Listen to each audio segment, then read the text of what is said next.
જય જિનેન્દ્ર. પર્યુષણ પર્વ, ફેસ્ટિવલ, તહેવારનો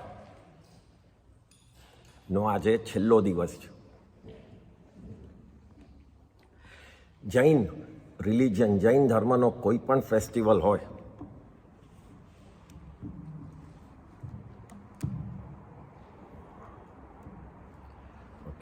કોઈ પણ નથી આવતું હજી.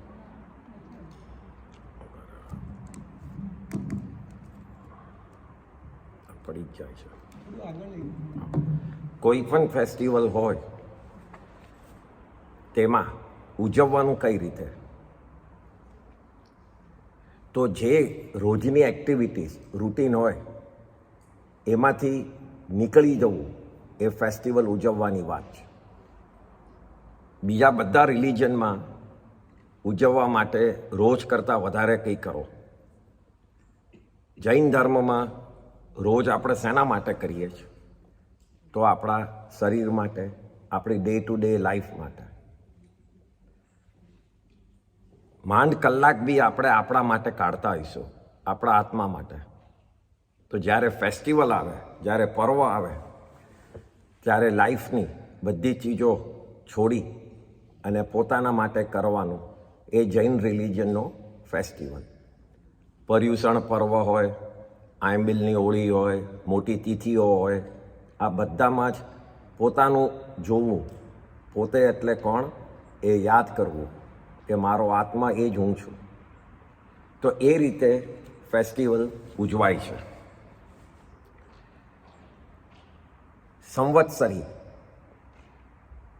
સંવત્સરી શબ્દનો અર્થ શું? તો એ 3 શબ્દનો બનેલો છે. સમ, વત્સ અને અરી. એમાં વચલો શબ્દ વત્સ એ ગુજરાતીમાં જે લોકો સમજ્યા હશે એટલે પોતાનો સન, છોકરો. વત્સ એને કહેવાય છોકરો, પોતાનો. અરી એટલે જેમ અરિયંતમાં કહીએ છીએ દુશ્મન, એટલે અરી.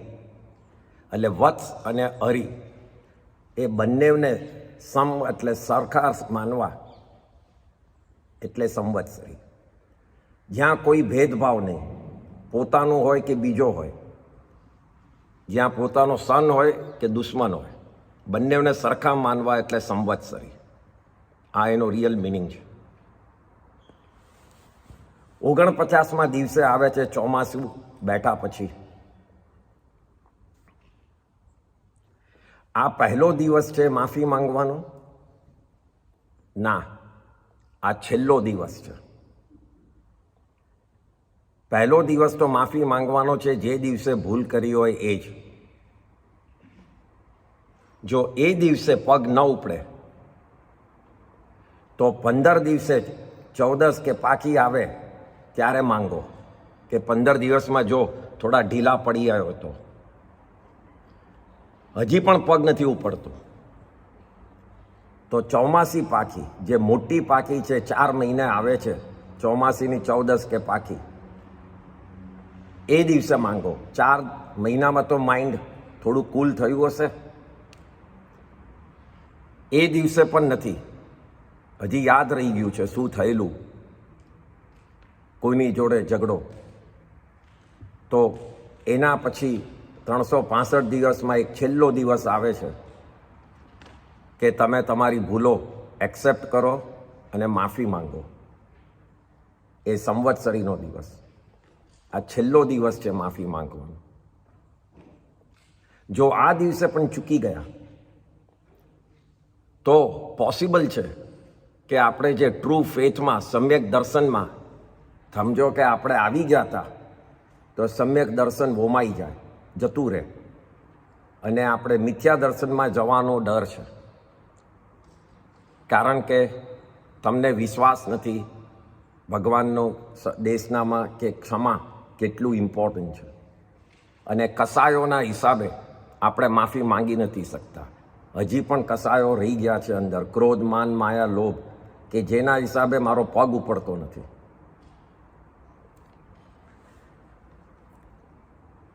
આઠ દિવસનું પર્યુષણ માફી એક દિવસની.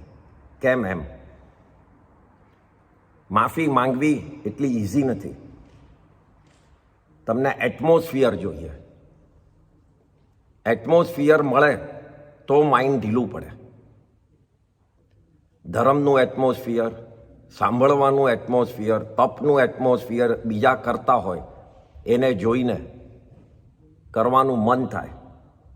તો એ એટમોસ્ફિયર થાય. વ્યાખ્યાન સાંભળો અને એના પછી કંઈ મનમાં થાય કે ના વાત સાચી હતી, કે આ બધું પકડીને શું જવું, આ બધા વેર ઝેર લઈને ક્યાં જવું. એ 7 દિવસ સુધી કોન્સ્ટન્ટલી જો સાંભળતા હોઈએ તો પોસિબલ છે કે ઘણા જણનું મન બદલાય અને 8મે દિવસે માફી માંગવા રેડી થઈ જાય. આના માટે 8 દિવસનું પર્યુષણ કર્યું છે. This is the reason. Samvatsari તો એક જ દિવસ છે, પણ પહેલા 7 દિવસ એ તૈયારી છે. માફી માંગવા અને આપણા વચ્ચે શું નડે છે? ઈગો, અભિમાન, આપણું માન. એ જ એક ચીજ નડે છે. કસાયોમાં ક્રોધ કર્યો હોય તો ક્રોધ ધીમે ધીમે ઢીલો પડી શકે છે. યાદ શક્તિ ન હોય તો ઢીલો પડી જાય છે. કપટ કર્યું હોય તો એવું બને છે કે હવે મેં આમાં કપટ કરવાની જરૂર નથી, કોઈને છેતરવાની જરૂર નથી, ઉલ્લુ બનાવવાની જરૂર નથી. એ વિથ ટાઈમ આપણને થાય કે આ ભૂલ કરી રહ્યો છું. પરિગ્રહ, લોભ ખૂબ રાખ્યો હતો. જેમ એ જ જાય છે એમ કે આ બધું શું માંગે, સાચવવાની વધારે તકલીફ છે બાય કરવા કરતાં, તો એ જાય છે. પણ જ્યારે ઈગોની વાત આવે છે ત્યારે કોઈ પણ એજમાં જતું નથી. એ પકડીને જ બેસી જઈએ છીએ. ઈગો ન જવાનું કેમ છૂટતો નથી? પોતાને નાના બનાવવાની વાત છે. પોતાના મગજમાં એમ છે હું નાનો બની જઈશ. માફી માંગવા જાઉં તો સામેવાળાને લાગશે કે ભૂલ મારી જ હતી, એટલે જો બેટો આવ્યો માફી માંગવા. આ ટિપિકલ મગજમાં આવે છે. મારી સોસાયટીમાં પોઝિશન અને જેની મારે માફી માંગવાની છે એની પોઝિશનમાં ખૂબ જ મોટો ફરક છે. તો મારે માંગવાની જરૂર શું હોય? ઠીક છે, હવે એની જોડે થયું તો થયું. તો પોતાની પોઝિશન નડે છે. આ બધી ચીજો સંસારમાં રહી અને ઈગોને બૂસ્ટ કરે છે, અને એટલા માટે માફી માંગવા જઈ નથી શકતા. આવા વિચારો આત્માને ખોટા રસ્તે લઈ જાય છે. ઋષભદેવ ભગવાન ને 100 પુત્ર હતા. સૌથી મોટા Bharat Chakravarti. He had a status of chakravarti. What is chakravarti? સંસારની સૌથી મોટી પદવી તીર્થંકર પછી એ ચક્રવર્તી છે. ચક્રવર્તી એટલે એ 6 કોન્ટિનેન્ટ્સ, આ આપણા જે અહીંયા છે અમેરિકા, એશિયા, એ નહીં, પણ ભરત ક્ષેત્રના જે આપણને દેખાતા નથી હમણાં જૈન જ્યોગ્રાફી પ્રમાણે, એ પ્રમાણે 6 મોટા કોન્ટિનેન્ટ્સને એ જીતે. અને જીતી અને પોતે ચક્રવર્તી બને.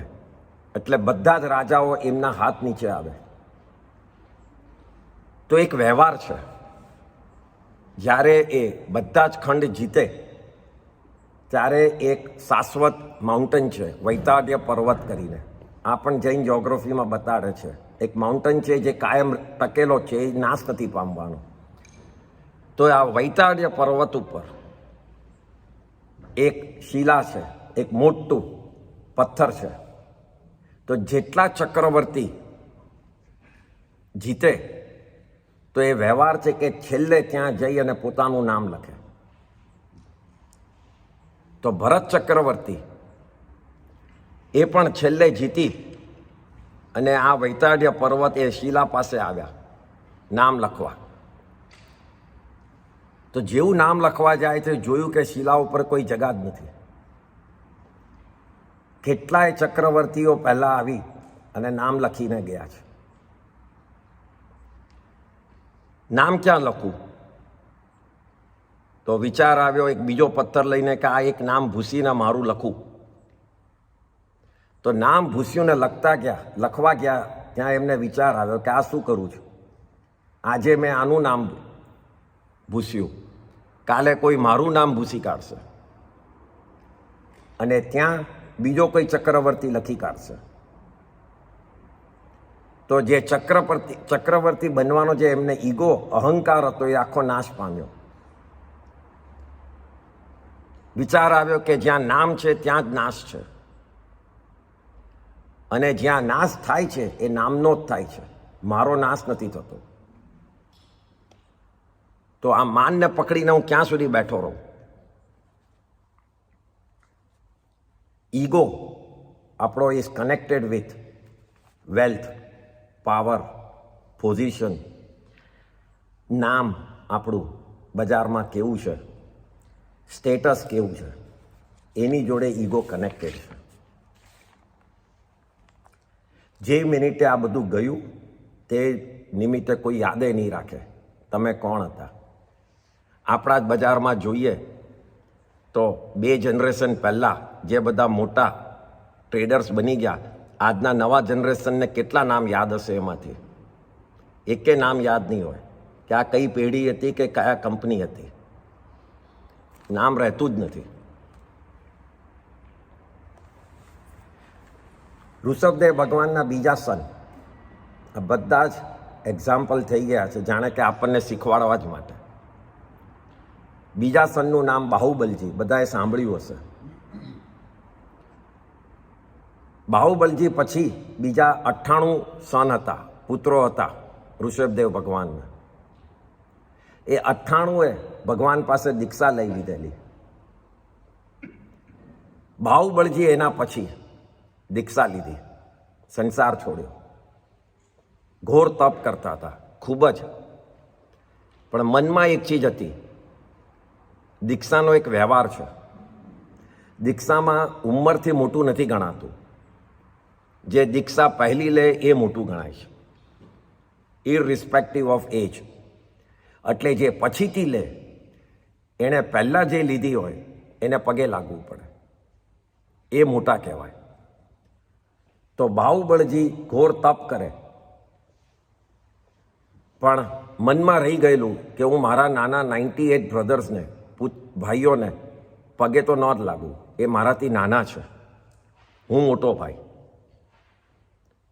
ઘોર તપ કરતા હતા, પણ ત્યાં ને ત્યાં ઊભા રહ્યા, આગળ વધી ન શક્યા. ઋષભદેવ ભગવાનને કેવળ જ્ઞાન તો હતું જ, તીર્થંકર હતા આપણા.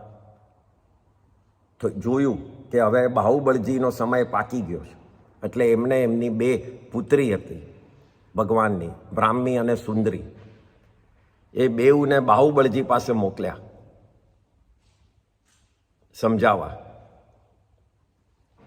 બેઉ બહેનો આવી અને જ્યાં તપ કરતા હતા ત્યાં ગાવા માંડી, ભાયા ગજ ઉતરતી નીચે ઉતરો.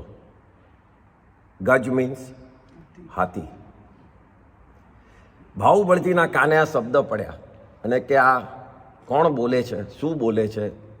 મનમાં વિચાર કર્યો તપ કરતા કરતા કે મારી જ 2 બહેનો આવી છે અને કહે છે મને કે હાથી નીચેથી ઉતરો, પણ હું હાથી ઉપર ક્યાં બેઠો છું? હું તો તપ કરી રહ્યો છું ઊભો ઊભો. ધીમે ધીમે વિચાર વધતા વધતા એમણે જોયું કે ના, મારી બહેનો મને સંકેત કરે છે કે જે અભિમાનનો જે મારી હાથી છે, જેના ઉપર હું બેસીને તપ કરી રહ્યો છું, એના પરથી ઉતરવાની વાત કરે છે. એમને પશ્ચાતાપ થયો અને કે આ મેં શું વિચારીને રાખ્યું હતું કે મારા ભાઈઓ જે મારાથી દીક્ષામાં મોટા છે એ લોકોને પગે ન લાગવું, આ તો તીર્થંકરના વ્યવહારથી અલગ વાત મેં વિચારી. અને એના પછી પશ્ચાતાપ જોડે જેવો પગ ઉપાડ્યો પગે લાગવા માટે જવા, ત્યાં જ એમને કેવળ જ્ઞાન થઈ ગયું. પગે લાગવાની જરૂર નથી પડી, ખાલી ભાવ બદલ્યા, ઈગો છોડ્યો એટલે કેવળ જ્ઞાન થઈ ગયું. આ ઈગો એટલું નડે છે મુક્તિ પામવામાં. આપણામાં મિસઅન્ડરસ્ટેન્ડિંગ એટલી બધી થાય છે કે જેમાં family, friends, brothers and sisters, partners, એ બધા ઝઘડો થઈને ઊભો રહી જાય છે. એમાં સૌથી ઇમ્પોર્ટન્ટ ચીજ અને સૌથી અનફોર્ચ્યુનેટ ચીજ છે કે પહેલું કોણ જઈને ક્લિયર કરે. એ પગ ઉપડતો નથી. ક્લિયર કરવા જાય, ઇટ્સ ઓલરેડી અ સાઇન કે એની ભૂલ છે એટલે આવી ગયો. અને ક્લિયર ન કરે એમાં વર્ષોના વર્ષો નીકળી જાય છે અને ફેમિલીના સંબંધો તૂટી જાય છે. આ બધું ઈગોના હિસાબે થાય છે. મોટા બનવું છે આપણે, એનું ડેફિનેશન શું છે? સંસારમાં મોટાપણું એટલે આ ભાવમાં મોટાપણું, પણ મોટા કર્મ બાંધવા અને જવાનું. તમને બંને ચીજ મોટી મળશે. આ ભાવમાં મોટાપણું એ મળશે અને મોટા કર્મો એ મળશે. એ તમારે સાથે લઈને જવાનું. સંસારનું મોટાપણું એટલે વેલ્થ. મારી પાસે વેલ્થ છે એટલે હું મોટો. સૌથી પહેલું હું લેક્ચર્સ આપું છું, વ્યાખ્યાન આપું છું, મોટો ગુરુ બની ગયો છે એટલે મને કેટલા ફોલોઅર્સ છે એના ઉપર ઇમ્પોર્ટન્ટ. મને ઓછા follower means I am less important. મારું બધા સાંભળે તો જ હું મોટો. મારી પોસ્ટ, મારો પાવર, મારી સત્તા એ કેટલી મારા હાથમાં છે એના ઉપર હું કેટલો મોટો છું એ ગણાય છે. હું ઘરમાં સૌથી સિનિયર છું એટલે બધાએ મને આવીને નમવું અને હું કહું એમ જ ઘર ચાલવું જોઈએ.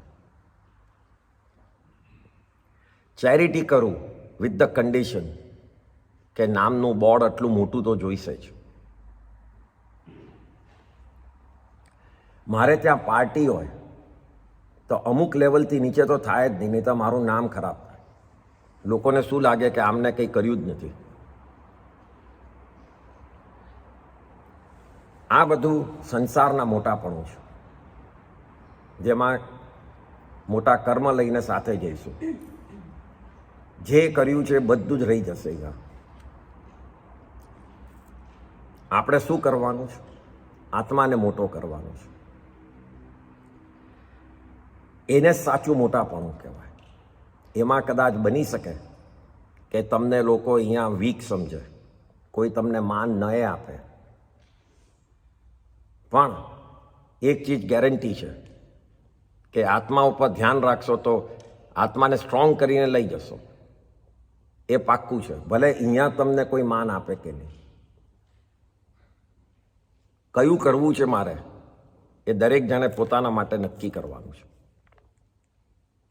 આત્માને મોટો બનાવવો હોય તો સૌથી પહેલાં જૈન ધર્મનો શબ્દ છે નમો. આપણે નવકાર મંત્રમાં સૌથી પહેલો શબ્દ નમો આવે છે. તો આત્માને મોટો કરવો હશે તો નમવું પડશે. દરેક જગાએ સાષ્ટાંગ નીચે ઊંઘીને નમવાની વાત નથી. ભાવથી નમવું પડશે, ઈગોથી નમવું પડશે કે આ મારે પકડીને નથી રાખવું. બીજું, ક્લિયર કોન્શિયન્સ જોઈશે. પોતાની અંદર ચોખ્ખાઈ જોઈશે. પોતાના ભાવ હું બહાર કંઈ પણ બતાડું. એક ચીજ સમજીએ કે આ CCTV જે કેમેરો આપણે મૂકીએ છીએ એ કેમેરાની લિમિટ છે એ રૂમ જેટલી, અને એમાં પણ અંધારું થઈ જાય તો એ કેમેરો કોઈ ઇમેજ બતાડશે? નહીં બતાડે. પણ આપણી પાસે એક CCTV છે અને એ છે આપણો આત્મા. તમે ગમે ત્યાં હશો, ગમે તેટલા અંધારા રૂમમાં બી કંઈ પણ કાર્ય કર્યું હશે એ જોતો હશે. ડોન્ટ મેક મિસ્ટેક કે કોઈ જોતું નથી. એ તો ભૂલે ચૂકે વિચારતા નહીં. આત્મા જોઈ છે અને કર્મ જોઈ છે. એટલે બહાર ગમે તેટલું ઢાંકીને તમારું સારું બતાડશો, તમારું કપટ હશે કે કંઈ પણ તમે ઢાંકીને બતાડશો કે હું હવે ક્લિયર છું, કે લોકોના મગજમાં તો મારા માટે કંઈ નથી, ના, નથી જ. પણ આત્માને ખબર છે કે તમે કેટલા ક્લિયર હતા કે નહોતા, અને કર્મ બંધ કરીને લઈ જશો. એટલે પોતાની જાતને એક CCTV સમજજો. બોલી બોલીને પોતાનું સારું ને બીજાનું બગાડવું, એમાં કંઈ મળવાનું નથી. બીજાનું બગડતું નથી કોઈ દાડો.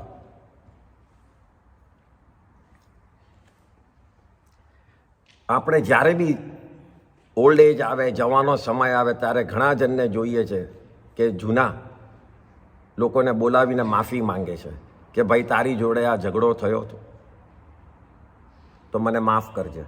આપણે હવે વેરઝેર રાખવું નથી. આવું ઘણીવાર બને છે. અહીંયા સવાલ એ થાય છે કે ભગવાને તમને જવાનો ટાઈમ આપ્યો છે? ભગવાને શું કીધું છે? ક્ષણે ક્ષણે આપણું આયુષ્ય પૂરું થઈ શકે એમ છે. એ રીતે મનમાં રાખીને જીવજો. તો ઓલ્ડ એજની રાહ શેના માટે જોવી? જો બધાને બોલાવીને માફી જ માંગવી હોય તો, વેરઝેર બંધ કરવા હોય તો, do we have a guarantee કે આપણે ઓલ્ડ એજ સુધી જીવશું? અને જો ન માંગી એની પહેલાં, તો સાથે શું લઈ જઈશું? એ બીજા જીવ જોડેનું વેરઝેર એ સાથે લઈ જઈશું. એટલે વેરઝેરની જે સાયકલ છે એ ચાલ્યા જ કરશે, એ કોઈ દાડો છૂટશે નહીં. ઘણી વાર તમે જોશો, પહેલી વાર મળ્યા હશે ને માણસ બહુ જ ગમી જશે, અને પહેલી વાર મળ્યા હશે ને એના ઉપર આપણને મન જ નહીં બેસે પહેલેથી જ. હજી તો મળ્યા જ પહેલી વાર છે. આ જૂના સંબંધો આવી રીતે બાંધીને આવીએ છીએ, એના માટે આમ થાય છે. એટલે સમાન જો બધાને દેખવું હોય તો આ જો હમણાંથી છોડશું તો આગળ જઈને દરેક ભાવમાં વધારે ને વધારે જીવો સમાન દેખાતા જશે. બાકી તમને એક ઉપર રાગ થશે ને એક ઉપર દ્વેષ થશે જ, કારણ કે જૂના કર્મ એ ભીતર બાંધીને આવ્યા છે. તો હમણાંથી જ બધાને સરખા જોવાનું ચાલુ કરી કાઢીએ. કોઈનું મનમાં લેવું નહીં. આત્માને સ્ટ્રોંગ કરવો હોય તો. તમને ખબર છે સૌથી સુખી એનિમલ કોણ છે? It's gold fish. ગોલ્ડ ફિશની મેમરી કેટલી છે? 10 સેકન્ડ. એના પછી એ ભૂલી જાય છે. સૌથી હેપી છે. આપણે જ્યારે કોઈની જોડે ઝઘડો થયો હોય, આપણને એમ લાગે કે કોઈએ આપણું બગાડ્યું, તો એના જેવી મેમરી કરી કાઢવી. 10 સેકન્ડમાં ભૂલી જવું કે આવું થયું હતું, કારણ કે કંઈ બગડ્યું નથી. એણે મારું સુધાર્યું છે મારા ખોટા કર્મ કાપીને. કોઈ પણ તમને ચીજ, તમારા ઉપર કોઈ પણ જાતનું એક્યુઝેશન કે કંઈ પણ આવે, એ તમારા અશુભ કર્મના હિસાબે આવ્યું છે, સામેવાળો બોલવાના હિસાબે નથી આવ્યું. અને ઉપરથી એણે બોલી અને એ જે આવવાનું હતું એ કર્મ મારા કાપી નાખ્યા છે. એટલે મેમરી ગોલ્ડ ફિશ જેવી રાખજો. આપણે ઓછા કર્મ બંધ કરશું. કોઈની જોડે વેરઝેર નહીં બંધાય અને અંદરથી હલકા ફીલ કરશું. અને જ્યારે કોઈએ આપણું સારું કર્યું હોય તો મેમરી એલિફન્ટ જેવી રાખજો. છેક સુધી ભૂલતા નહીં. અને બને તો રીપે કરી કાઢજો, એનું ઋણ ચૂકવી દેજો. ઘણીવાર આપણને કોઈ આવીને હેલ્પ કરી જાય છે, એનું રીઝન શું છે? આપણી બી એવા સારા કર્મ કરીને એને કોઈક ભાવમાં હેલ્પ કરી હશે, અને કાં તો પછી ફ્યુચરમાં આપણે એને હેલ્પ કરશું. આ બંને પોસિબલ છે. એટલે હેલ્પ કરતા જ જવી કોઈને, કોઈનું ને કોઈનું ઋણ ચૂકવતા જ જવું. ક્યારે મળશે આગળ જઈને એ ખબર નથી, અને આપણને હેલ્પની જરૂર પડશે જ. કોઈ પણ એમ સમજતા નહીં કે એકે ભાવમાં મને હેલ્પની જરૂર નહીં પડે, એવું બનવાનું જ નથી. આજે આપણે કોઈને કરીએ છીએ, કોઈ આપણને કરશે.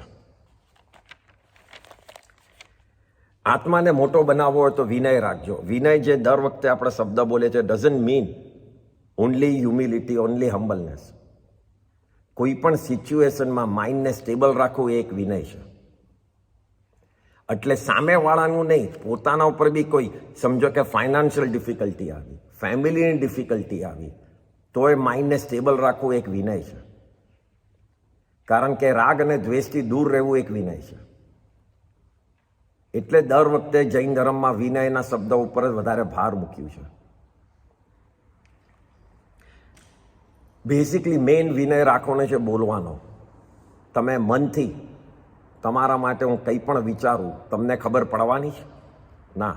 એમાં કર્મબંધ તો હું કર્યા કરું છું, તમને તો કોઈ ફરક નથી. કાયાથી આપણે મારામારી તો કરવાના છીએ નહીં, હવે સામસામા મુક્કાબાજી તો કરવાના નથી. તો આપણી આજુબાજુવાળા જોડે બગાડશું શેનાથી? બોલીને. 40 વર્ષનો સંબંધ 4 શબ્દમાં તૂટી જાય છે અને સંધાતો નથી, ખાલી બોલવાના હિસાબે. એટલે આપણે આજે એ જોવાનું કે મારે સામેવાળા જોડે સંબંધ ન તોડવો તો બોલવાનું કંટ્રોલ કરું, બોલવાના ઉપર હું વિનય રાખું.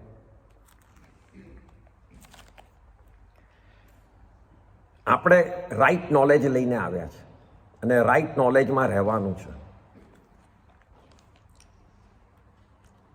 જ્ઞાન હશે અને આપણે જ્ઞાની હઈશું તો કોઈના દુઃખમાં આપણને દુઃખ લાગશે. એને કોઈ ફાઇનાન્શિયલ પ્રોબ્લેમ થયો, ફેમિલી પ્રોબ્લેમ થયો, ઝઘડા થયા તો આપણને પણ દુઃખ થશે અને ગમે ત્યારે વિચાર કરશું કે હું મારા તરફથી કેવી રીતે હેલ્પ કરું. ને આપણી દશા અજ્ઞાની હશે, નોલેજ વગરની, ભગવાને જે નોલેજ આપ્યું છે એના વગરની, તો આપણને સામેવાળાના સુખમાં દુઃખ લાગશે. ચાલો બહુ સક્સેસ ગયો, બહુ સારું એને ધંધા કર્યા ને સક્સેસ ગયો, એનું ફેમિલી આખું સેટલ થઈ ગયું, ધડાધડ લગ્નો થઈ ગયા ને બધું જ ફાઇન થઈ ગયું. આટલી બધી ચેરિટી કરે છે, સાલાનું નામ થાય છે. આ બધી જેલેસી અજ્ઞાનતાની છે. આપણે કંઈ જ એમાં લેતા નથી, સામેવાળાને કંઈ લાગવાનું નથી ને આપણે ભારે થયા કરશું. બીજાના દુઃખમાં દુઃખ રાખજો, બીજાના સુખમાં દુઃખ નહીં રાખતા.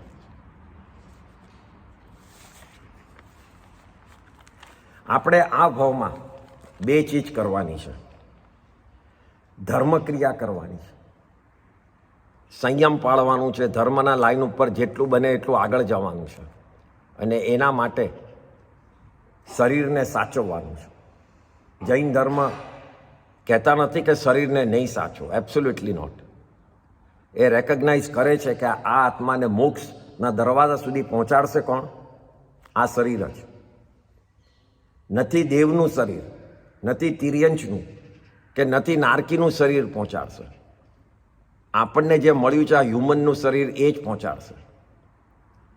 તો શરીરને સાચવવાનું છે, શણગારવાની ના પાડી છે, સાચવવાનું કીધું છે. બરાબર હેલ્ધી રહીને તમે જુઓ તો માંદા હો ત્યારે કેટલા જણને બધી ક્રિયાઓ કરી શકીએ છીએ, સંયમ પાળી શકીએ છીએ, પોસિબલ નથી. તો શરીરને ખાસ સાચવવું અને એ ધર્મના સંયમના ક્રિયાઓ માટે. આત્માને સ્ટ્રોંગ કરવો છે તો કઈ રીતે કરશું? તો જૂના કર્મોને ક્ષય કરી કાપીને એક એ અને આપણને આગળ હેલ્પ શું કરશે? તો નવા પુણ્ય. પુણ્ય બંધ સમજો એ પણ છેલ્લે છોડવાનું જ છે. પુણ્ય બંધ, પુણ્યના કર્મો જો હજી આત્માની જોડે જોડાયેલા હશે તો મોક્ષ નથી થવાનું. પણ હમણાં કરવાનું કેમ છે? આપણને ખબર નથી આપણો હજી કેટલા ભવો બાકી છે. અને દરેક ભાવમાં મને એવી પોઝિશન મળે, એવી સગવડ મળે કે આઈ બી એબલ ટુ ફોલો, ભગવાનનો માર્ગ મળે અને મને તાકાત મળે ને મારી પાસે એવી ટાઈમ મળે કે હું આ કરી શકું. ઘણા જણને કરવું છે પણ નોકરીના હિસાબે કરી નથી શકતા. આ પુણ્યનો પ્રભાવ છે. અને તમે મહિનો સુધી ઓફિસે ન જાઓ તો બી ચાલે કે મારે હમણાં ધર્મમાં જ બધું કરવું છે, બધે યાત્રા કરવા જવું છે, તો આ પુણ્યનો પ્રભાવ છે. પુણ્યના હિસાબે તમને એ સમય મળ્યો છે. એટલે આત્માને સ્ટ્રોંગ કરવા એક તો જૂના કર્મને કાપવા છે ને નવા પુણ્યના બાંધવા છે, પાપના નહીં. સંસારમાં સક્સેસ જવું હોય ને, બિઝનેસમાં સક્સેસ જવું હોય કે ફેમિલીમાં સક્સેસ જવું હોય, છોકરાઓમાં સક્સેસ જવું હોય, તો તમને 70% નસીબ જોઈશે અને 30% તમારી એફર્ટ જોઈશે, પુરુષાર્થ. તમારે મહેનત કરવી પડશે 30%, પણ 70% તમને નસીબે સાથ આપવો પડશે. ધર્મમાં તમારે સક્સેસ જવું હોય તો તમારે 30% નસીબ જોઈશે, પણ 70% પુરુષાર્થ જોઈશે, એફર્ટ જોઈશે. કોઈ દાડો ધર્મ બેસીને થતો નથી એક જગ્યાએ, એ પોસિબલ જ નથી. ધર્મ માટે એફર્ટ કરવી પડશે. કોઈ દિવસ લેક્ચર લાંબુ થઈ ગયું તો આ બહુ લાંબુ ચાલે છે, કાલથી આવવાનું બંધ. પ્રતિક્રમણ કલાકમાં પતતું નથી, 1 કલાક 20 મિનિટ થાય છે, તો હવે છેલ્લે દિવસે કરી કાઢીશ. વેધર સારી નથી, આજે વરસાદ પડવાનો છે, આજે નથી જવું હોલ પર. ગીડદી બહુ થાય છે, પછી કંટાળો આવે છે. જ્યારે આપણે માલ લેવા માટે ઓક્શન્સમાં જઈએ છીએ ત્યારે દરેક રૂમો ભરાયેલા હોય છે, તો એ ગીડદી નડતી નથી, તોય આપણે ઊભા રહીએ છીએ કે મને જલ્દી આપવું. જ્યારે આપણે મોટા બ્રાન્ડ્સની શોપ્સ પાસે જઈએ છીએ ત્યાં બહાર લાઈન લગાડીએ છીએ વરસાદમાં ઊભા રહીને કે મારો નંબર લાગે ને એ લોકો મને અંદર લે, તો એ વખતે વરસાદ નડતો નથી. નડે છે અહીંયા આવવામાં, ટાઈમ બગાડીએ છીએ અહીંયા આવવામાં.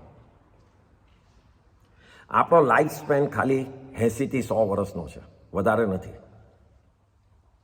5મા આરાનો આ એક મોટો ફાયદો છે. નાના લાઈફ સ્પેનમાં જેટલા 4થા આરામાં લોકોના લાખ વર્ષના આયુષ્ય હતા, એમાં જે એ લોકો કર્મની નિર્જરા કરી રહ્યા હતા, એટલી જ નિર્જરા આપણે હમણાં નાના લાઈફ સ્પેનમાં કરી શકીએ છીએ. ભાવ સેમ હોય તો નાના સમયમાં પણ એટલી જ નિર્જરા થાય જેટલા મોટા સમય માટે કરતા હોય. આ સમજો. એટલા માટે આ 5મા આરાનો ફાયદો છે કે આપણે આમાં છીએ તો નાના ટાઈમમાં જેટલું બી ક્લીન થાય એ કરતા જાઓ, અને જેટલું નવું ભાતું ભરતું જાય, જેટલો નવા પુણ્ય કમાતા જાઓ એ લેતા જાઓ. દુનિયામાં મોટામાં મોટું તપ જો કોઈ હોય તો આપણે દર્પણ બની જવાનું છે. દર્પણ મીન્સ મિરર. કોઈ સુંદર પર્સન, વ્યક્તિ દર્પણની સામે આવે અને દેખાડે, અને કોઈ અગલી પર્સન, વ્યક્તિ સામે આવે તો પણ દર્પણ દેખાડે છે. દર્પણ હલી નથી જતું, એ તો શાંતિથી ત્યાં ઊભું છે, જે આવે એને દેખાડે છે. એ જ રીતે આપણને પણ શુભ કર્મનો ઉદય હોય તો આપણે એને જોવાનું, અને અશુભ કર્મનો ઉદય હોય તો બી આપણે જોવાનું. દર્પણની જેમ શાંતિથી જોવાનું. એમાં ભળી જઈશું અશુભમાં તો વધારે કર્મ બંધ કરશું, કારણ કે અશુભમાં ભળવાથી વધારે હાઈ હોય, રડારોડ, રાગ દ્વેષ બાંધી અને વધારે કર્મ કરશું. અને શુભ કર્મનો ઉદય હોય એમાં ભળી જઈશું તો હવામાં ઉડતા ઉડતા અભિમાન ક્યારે વધારે આવી જશે ખબર નહીં પડે, અને કર્મ બંધ પાછા કરશું. તો મિરર તરીકે, દર્પણ તરીકે રહીશું તો ખાલી જોવાનું કામ કરવાનું છે. આપણો કોઈ પણ ઉદય હોય, કારણ કે બંને ઉદયમાં આપણા કર્મ જતા રહ્યા છે, કપાયા જ કરે છે, કપાયા જ કરે. તો એની મેળે કપાવા દો ભળોની અંદર. જૂના કર્મનો ઉદય એ આપણા હાથમાં નથી. એ પાસ્ટમાં આપણે એવું એક્શન કરેલું છે એટલે એનો ઉદય થયો છે, એ બહાર આવ્યા છે. પણ એમાં હું કેવી રીતે રિએક્શન કરું એ આપણા હાથમાં છે. Should I get in two that position કે એમાંથી નવા કર્મ બાંધું, કે I just let it pass, કે જે છે જવા દે? એ નક્કી આપણા હાથમાં છે. આપણને આગળ વધવા માટે ધર્મમાં ભગવાને કયા 3 ગુણ બતાડ્યા છે આત્માના? એને ત્રિરત્ન કહેવાય છે: જ્ઞાન, દર્શન અને ચારિત્ર. જ્ઞાન જે નોલેજ આપે છે, દર્શન જે ફેથ આપે છે, શ્રદ્ધા આપે છે, અને ચારિત્ર એટલે strict obedience, code of conduct, સંયમ પાળવાનો રસ્તો બતાડે છે. આમાં એ ત્રણેયનું મિક્સચર કેટલું જોઈએ, કઈ ટાઈપની ફોર્મ્યુલા જોઈએ ત્રણેયની, શેના ઉપર મારે ભાર રાખવું પડે તો જોઈએ વધારે? તો એમાં પહેલાં તો જ્ઞાન એટલું લેજો ખાલી કે જેનાથી ધર્મ, તીર્થંકરની દેશમાં આગમો, પોતાના આત્માનો શક્તિ, પોતાના આત્માનો પાવર, એના ઉપર શ્રદ્ધા રહે. એના સિવાય બીજું કંઈ જ નહીં. ગમે તેટલું બીજે કોઈ ફોસલાવે, મારે આનાથી આગળ કંઈ વિચારવું જ નથી. એટલું જ જ્ઞાન ઇનફ છે. મિનિમમ એટલું જ્ઞાન. મેક્સિમમ તો તમારે જેટલું આગળ વધવું હોય, પણ મિનિમમ જ્યાં તમારી શ્રદ્ધા 100% સાચવી રાખે, ધેટ નોલેજ ઇઝ ઇનફ. પણ શ્રદ્ધા કેટલી જોઈશે? 100%ની. એમાં જો તમે થોડુંક બી ભીનવ સંકેલશો તો મુક્તિ થવાની નથી. 100%ની શ્રદ્ધા જોઈશે જ ભગવાનની ને ભગવાનના માર્ગની. અને સંયમ કેવું જોઈશે? તો સ્ટ્રિક્ટ, પાળેલું. આપણી પાસે અત્યારના શ્રાવકપણું પાળવાનું પોસિબિલિટી છે, સાધુ બનવાની પોસિબિલિટી નથી હમણાં. કારણ કે આપણા એવા કર્મનો ઉદય છે કે આપણે એટલી ડિફિકલ્ટીમાં જઈ નથી શકતા. એટલા આપણે લોકો હજી પાછળ છીએ. તો આપણે શ્રાવકમાં પણ સ્ટ્રિક્ટલી પાળવાનું છે. જે આપણા હાથમાં હોય એમાં સ્ટ્રિક્ટલી પાળવાનું છે. જ્ઞાન ઇઝ લાઈક અ પેટ્રોલ, દર્શન is, faith is like a car. મને ખબર છે, શ્રદ્ધા છે કે આ કાર મને એક જગ્યાએથી બીજી જગ્યાએ લઈ જશે. અને ચારિત્ર is actually doing a action of travelling in car. આ ત્રણમાંથી એક બી ચીજ નહીં હોય તો તમારું ડેસ્ટિનેશન પર પહોંચશો નહીં. તમારી પાસે ફેથ છે, ગાડી છે, કે આ ગાડી ત્યાં પહોંચાડી દેશે, પણ તમે ચલાવશો જ નહીં તો પહોંચવાની નથી.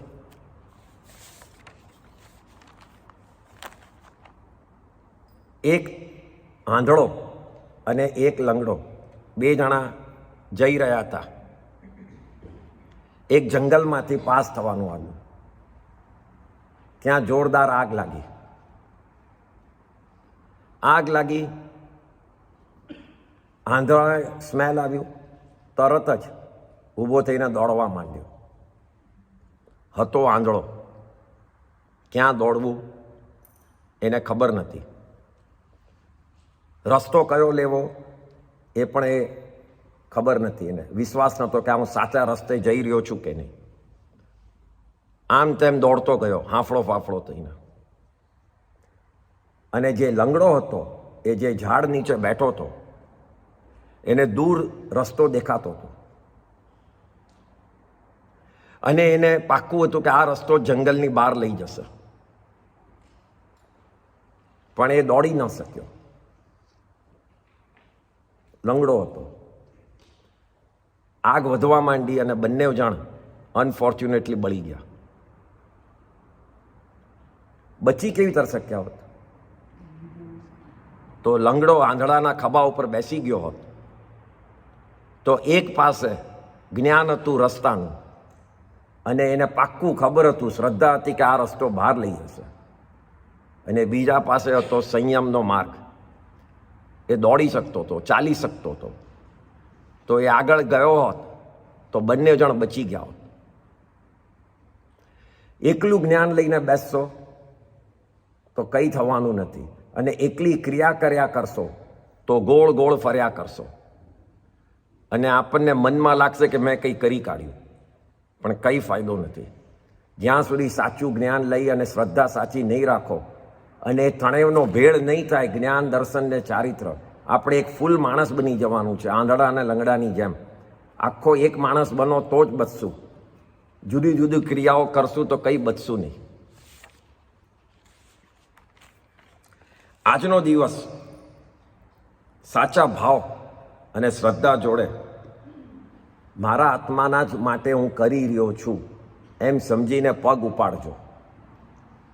પગ ઉપાડી અને માફી માંગજો. જ્યારે કૂવામાં, જે લોકોએ કૂવો જોયો હશે અને ઘડો છે મોટો, એને દોરી બાંધે છે, કૂવામાં નાખે છે, ઘડો પાણીની ઉપર તરે છે નોર્મલી, તો પાણી ભરાતું નથી. એને ભરાય છે ક્યારે? જ્યારે ઉલટો કરો છો, એનું માથું જ્યાંથી ભરવાનું છે નીચે નમાવો છો, ત્યારે એનામાં પાણી આવે છે અને ઉપર આવે છે પાણી, તો જ આપણે ઉપર લાવી શકીએ. એવી જ રીતે આપણે આપણા આત્માને નમાવવાનો છે, તો જ આત્માના ગુણોને ઉપર લાવી શકશું. એના વગર જરાક બી ઈગો રહી ગયો હશે તો એ ગુણો દબાયેલા જ રહેશે, એ ઉપર નહીં આવે. તો આવી રીતે આ મગજમાં રાખજો કે આપણે ઘડા બની જવાનું છે. ભગવાન મહાવીરે છે ને, ભગવાન મહાવીરે જેટલું કષ્ટ સહન કર્યું હતું, એટલા ઉપસર્ગો સહન કર્યા હતા, એટલું તો આપણને કોઈ પણ જગ્યાએ જ્ઞાન નથી મળતું કે આટલું કોઈએ સહન કર્યું હોય. ભગવાન, દરેક ભગવાનના શાસનમાં નોલેજ એક જ છે, શીખવાડવાનું એક જ છે, દેશના એક જ છે, પણ ભગવાને ક્ષમા ઉપર ખૂબ જ વધારે ધ્યાન રાખ્યું હતું. એમને ખબર હતું કે પાંચમા આરામાં લોકોના ઈગો, લોકોના અભિમાન એટલા બધા વધી જશે. બીજા બધા ભગવાનને પાંચમા આરાની પહેલાં નહોતા, એ લોકો એની પહેલાં ચોથા આરામાં આગળથી આવતા હતા. ત્યારે માણસોના નેચર જુદા હતા. ભગવાન મહાવીરે પાંચમા આરાનું જોવું પડેલું કે ત્યારે મારો સંઘ, મારી તીર્થમાં કેવા મનુષ્ય હશે. તો ઈગોથી ભરાયેલા ભગવાને ક્ષમા ઉપર ખૂબ જ ધ્યાન રાખેલું, ખૂબ જ દેશના હતી. ભગવાનને ગોવાળિયાએ કાનમાં ખીલા ઠોક્યા, એમણે શું કર્યું? ક્ષમા આપી.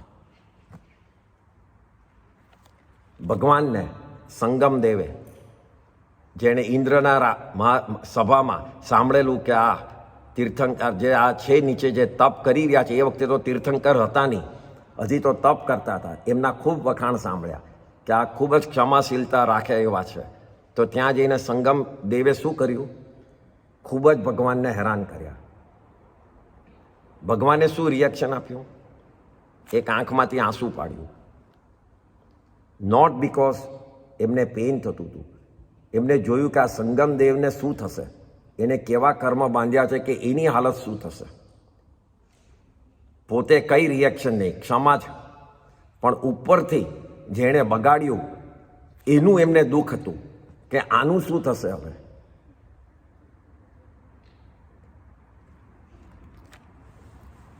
અનાર્ય દેશમાં ભગવાન ગયેલા, ભગવાનનું ચારિત્ર કોઈએ વાંચ્યું હોય, ત્યાં જંગલી કૂતરાઓને બધા પડ્યા હતા. ભગવાને કોઈ રિએક્શન નહીં કર્યું, જેને જે કરવું હોય કરે. ભગવાનના એક શિષ્ય હતા જેનું નામ હતું ગોસાળકજી, જે ભગવાન તીર્થંકર બન્યા પછી પણ ભગવાનની ઉપર એમને દ્વેષ હતો ને એમની પાસે જઈ અને તેજો લેશા છોડી કે ભગવાનને હું મારી નાખું. ભગવાનનું આયુષ્ય તો એમ પટે એમ હતું નહીં, તોય ભગવાન શાંતિથી બેઠા રહ્યા. એમને પાવર બહુ જ હતો, એમને જો કરવું હોત તો સામે એ શીત લેશા છોડી અને અટકાવી પણ શકત. ભગવાને જે થવાનું હતું એ થવા જ દીધું. કોઈ ધ્યાન રાખ્યું નહીં કે આ મારું બગાડે છે, કારણ કે એમને ખબર છે કે બગડવાનું તો જે બગાડે છે એનું જ છે. ભગવાનના સમયમાં મોટામાં મોટી ક્ષમાનો દાખલો છે ગૌતમ સ્વામીનો. ભગવાનના એક શ્રાવક હતા, આનંદ શ્રાવક કરીને. એ આનંદ શ્રાવકને આપણે લોકો જ્યારે જન્મીએ છીએ ત્યારે આપણને કેટલા જ્ઞાન હોય છે. ધ ડિવિઝન ઓફ જ્ઞાન, દેર આર 5 જ્ઞાન, અને આપણે એની વાત પછી કરશું. પણ 2 જ્ઞાન લઈને આપણે જન્મીએ છીએ. એક તો મેન્ટલ જ્ઞાન, જે મતિ જ્ઞાન, અને બીજું વાંચવાનું જ્ઞાન, વિચ ઇઝ શ્રુત જ્ઞાન. સો વી ઓલ હેવ ધીસ 2 જ્ઞાન. દેર ઇઝ અ થર્ડ જ્ઞાન જેને કહેવાય છે અવધિ જ્ઞાન. સો એ જ્ઞાન શું કરે છે? તો એ જ્ઞાન દૂર દૂર સુધીનું જે પણ વિઝન હોય, જે પણ જોઈ શકીએ એવી ચીજ હોય, એ મગજમાં દેખાય છે. સમજો કે અત્યારના તમે અહીંયા બેઠા છો ને તમને અવધિ જ્ઞાન થયું હોય, તો તમારા ઘરે શું ચાલી રહ્યું છે તમને અહીંયા બેઠા બેઠા મગજમાં દેખાય. એને અવધિ જ્ઞાન કહેવાય. તો ભગવાનના આ શ્રાવક, આનંદ શ્રાવક, એટલું તપ કર્યું અને શ્રાવક તરીકે એમને અવધિ જ્ઞાન થયું, પ્રગટ થયું. તો ગૌતમ સ્વામી જ્યારે આનંદ શ્રાવકના ઘરે આવ્યા ત્યારે આનંદ શ્રાવકે એમને પગે લાગીને કીધું, આપની કૃપાથી મને અવધિ જ્ઞાન થયું છે અને હું અઢી દ્વીપ સુધી જોઈ શકું છું. મીન્સ સર્ટન એરિયા સુધી જોઈ શકું છું. ત્યારે ગૌતમ સ્વામીએ કીધું આનંદ શ્રાવકને કે તમે ક્ષમા માંગો, માફી માંગો. કોઈ પણ શ્રાવક આટલું બધું જોઈ ન શકે. સાધુ હોય એ જ જોઈ શકે આટલું. શ્રાવકની લિમિટ છે જોવાની, because you are still not completely in સંયમ. તો આનંદ શ્રાવકે કીધું કે પ્રભુના માર્ગમાં સાચું બોલવાની પણ માફી માંગવાની હોય. એમ આનંદ શ્રાવકે ગૌતમ સ્વામીને સવાલ પૂછ્યો, વીર, પ્રભુના માર્ગમાં સાચું બોલો એની પણ માફી છે? તો ગૌતમ સ્વામી તરત જ ભગવાન પાસે ગયા. ભગવાન તો બધું જોતા જ હતા પોતાના જ્ઞાનમાં, અને ત્યાં એમને જઈને પૂછ્યું કે આનંદ શ્રાવક કહે છે કે એને આટલું દેખાય છે આ અવધિ જ્ઞાનમાં, પણ સાચું શું છે? ભગવાને કીધું, ગૌતમ, તમે ખોટા છો અને આનંદ શ્રાવક સાચો છે. એને એટલું દેખાય છે. તમે પાછા જાઓ અને ક્ષમા માંગો. 4 જ્ઞાનના ધણી હતા ગૌતમ સ્વામી. અવધિ જ્ઞાન, મન પર્યવ જ્ઞાન બહુ જ હાઈ લેવલ કહેવાય. બધા આગમોના ધણી હતા, બધું જ ખબર હતું. પણ ભગવાને શું કીધું? ક્ષમા માંગો.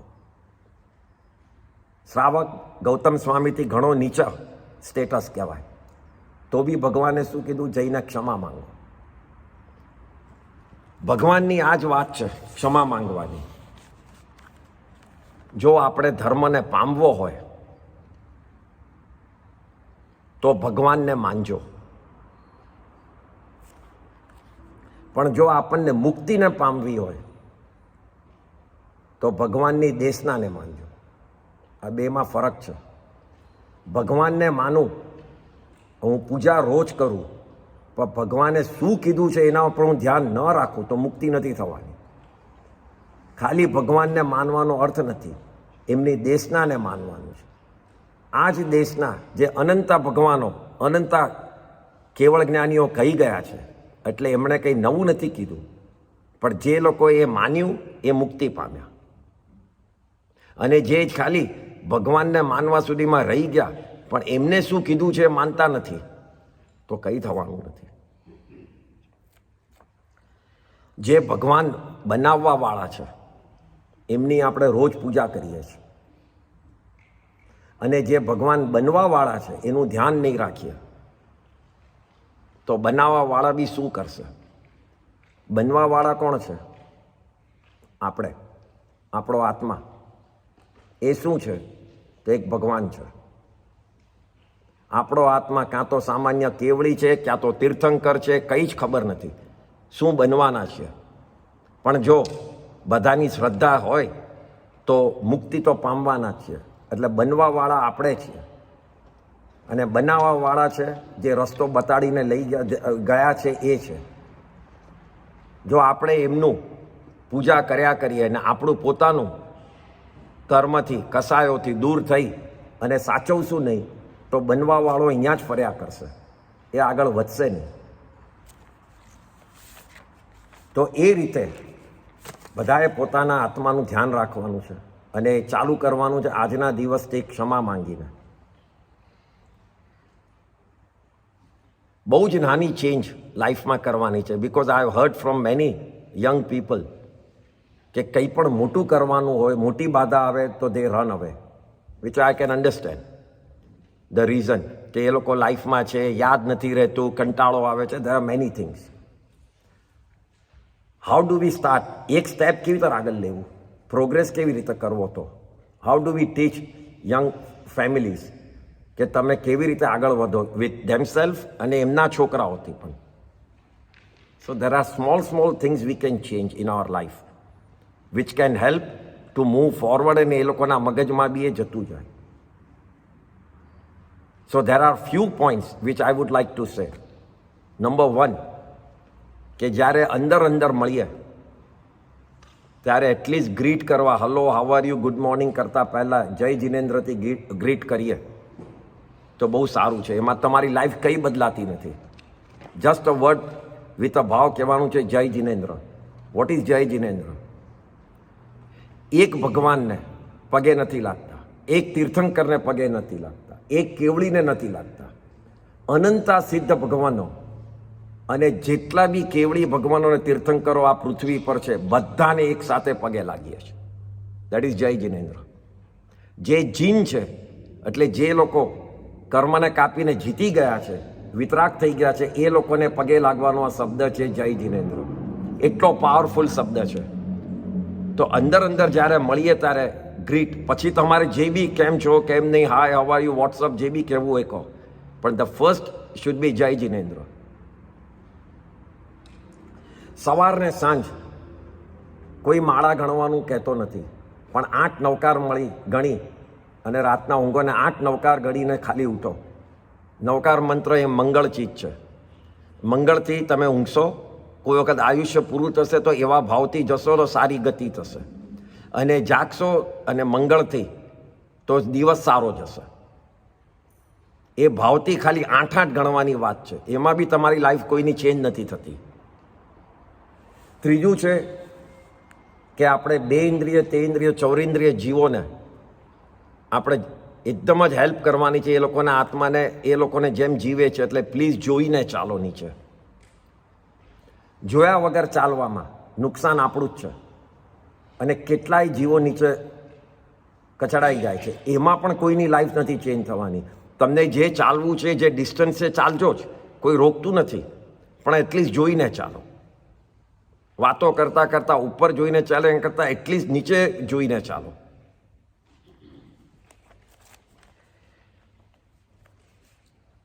ખાવાનું જેટલું જોઈએ એટલું જ લો.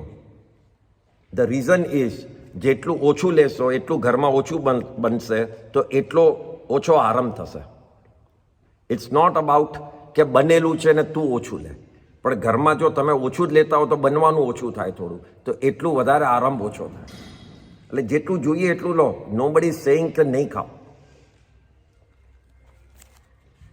1 કલાક અઠવાડિયામાં તમારા છોકરાઓ હોય, I am talking about the young couples, એ લોકો જોડે એટલીસ્ટ રિલિજનની કંઈ પણ ટોપિક ખોલો. ઇવન તમારી વિગનની વાત કરવી હોય, ગ્રીન એન્વાયરમેન્ટની વાત કરવી છે, which are part of the Jainism, કારણ કે બધામાં અહિંસાની વાત છે, તો એટલીસ્ટ એ કરો. મોસ્ટ ઓફ ધ પીપલ એ લોકો એમના મધરની જોડે એ લોકોને ક્લાસીસમાં મોકલી દે. ઇફ યુ થિંક કે એ લોકો છોકરાઓને ક્લાસીસ જે આપીએ છીએ, ટેનિસના ક્લાસ, આ ભણવાના, ત્યારે આ શીખવાના, એવી રીતે એક ક્લાસ આપણે ધર્મના પાઠશાળામાં બી મોકલી દઈએ છીએ. But that's not enough. અને specially to the fathers, because kids look up to their fathers. જો ફાધર પોતે નહીં કરે તો છોકરાઓને એક ક્લાસ જેવું જ લાગશે કે જેમ હું આ ટેનિસ શીખીને આવ્યો એવી રીતે જ હું આ ધર્મના પાઠશાળામાં જઈને આવ્યો. 1 કલાક atleast in a week, which is nothing. કોઈ પણ ચીજનું ડિસ્કસ કરો, બટ રિલિજન બેઝડ અને મોરાલિટી બેઝડ.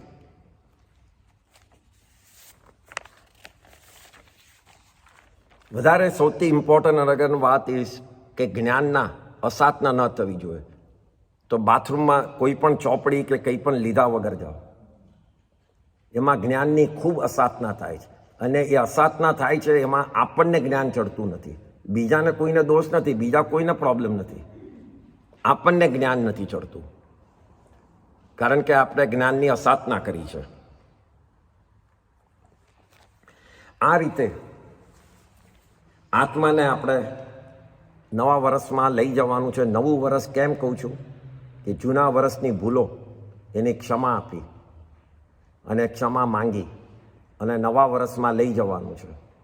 અને એબ્સોલ્યુટલી આ ભૂલો રિપીટ ન થાય એના માટે સર્ટન ચીજ છે, સર્ટન બાધાઓ છે જે લોકોએ લઈ જ લેવા જેવી છે, કારણ કે એ કરવાના જ નથી. First of all we must understand કે Jain geography is a very huge place. આપણું જે અર્થ છે, અને આપણને એમ લાગે કે આપણે જે પ્લેનમાં ઉપર જઈએ છીએ કે ઇવન ઇન ધ વોટર, સીમાં નીચે સબમરીન, એ તો કેટલું ડિસ્ટન્સ છે. It's nothing compare to the Jain geography. અને જૈન ફિલોસોફી અને જૈનના પ્રમાણે જે કર્મ ચોંટે છે, દોષ કર્મ આપણને ચોંટવાનું કારણ છે કે આપણે આ સંસારમાં 14 રાજલોકમાં આપણે બધા જ આપણો પણ અંદર ભાગ છે, એક્ટિવિટી છે, એટલે ચોંટે છે. ને એના માટે જ પચકાણ બનાવ્યા છે કે આ બધા કર્મ મને ચોંટે નહીં, ભાવથી હું એ બધાને છોડી દઉં છું, તો આપણને એ કર્મ એ જગાના ચોંટવાના અટકી જાય. તો ધેર ઇઝ અ વે આપણે લોકો ભાવથી એમાં બચી શકીએ છીએ. તો એક પચકાણ તો લઈ જ લેવાના કે ઉપર પ્લેન જાય ત્યાં સુધી, કે રોકેટ જાય ત્યાં સુધી, ને નીચે સબમરીન જાય ત્યાં સુધી. એના સિવાય બાકીના 14 રાજલોકના મને પચકાણ, કે મારે એ બધા જીવોનું અભયદાન, અને મારે કંઈ જ લેવાને, હું એ લોકોને કંઈ કરીશ નહીં, અને બધાની ક્ષમા માંગી લઉં છું, પટી ગયું. તો એ બધા તરફથી જે તમને કર્મના બંધ થવાના હતા એ બંધ થઈ જશે, અટકી જશે. એમાં તમારી કોઈ લાઈફ બદલાય નહીં, તમે પ્લેનમાં હજી જઈ શકો છો, પણ આમ પચકાન લેવાથી તમે 14 રાજલોકના બાકીના અનંતા જીવોથી ડિટેચ થઈ ગયા. બીજા પચકાણ છે કે ધેર આર એકેન્દ્રિય જીવ. યુ અન્ડરસ્ટેન્ડ વોટ ઇઝ એકેન્દ્રિય? વન સેન્સ, જે ખાલી ટચ સેન્સવાળા છે. એમાં પણ 2 પાર્ટ છે, એક જે વિઝિબલ છે અને એક નોન વિઝિબલ, જેને સૂક્ષ્મ કહેવાય છે. તો જે સૂક્ષ્મ એકેન્દ્રિય છે, where are they are around us. So when I am moving my hand, those જીવ જે અહીંયા છે એ બધા ખસી જાય છે. So I am not able to kill them, it's not possible. So તો એના પણ ભાવપૂર્વક પચકાન લઈ લેવાના કે એકેન્દ્રિય, સૂક્ષ્મ એકેન્દ્રિયને હું મારીશ નહીં. તો એમે તમે નથી મારતા, પણ તમે એમાં ભાવ રાખ્યો અને એવા પચકાન લીધા, એ ફાયદો થશે. ત્રીજા છે નોનવેજ, ફિશિંગ અને હન્ટિંગ. આમાંથી એકેય ચીજ આપણે કરવાના નથી. તો એ અંદરથી જે આપણને એવો ક્રૂરતાવાળો ભાવ હશે એને દબાવી અને આપણે એના પચકાન લઈ લઈએ. તો આ બધા લાઈફ લોંગ પચકાન લઈ લો તો આપણને આખી લાઈફમાં આ બધી ચીજો, બધા દોષથી બચી જઈશું. બીજા તો કોઈ વખત પચકાણ કોઈ લે, કોઈ ન લે, કંઈ પણ હોય, પણ આમાં તો કોઈ ચીજનો કોઈને કોઈ પ્રોબ્લેમ જ નથી, કારણ કે બધી ચીજ તમારી લાઈફ અટકાવતી નથી. તો આ રીતે પચકાણ લેવા જોઈએ.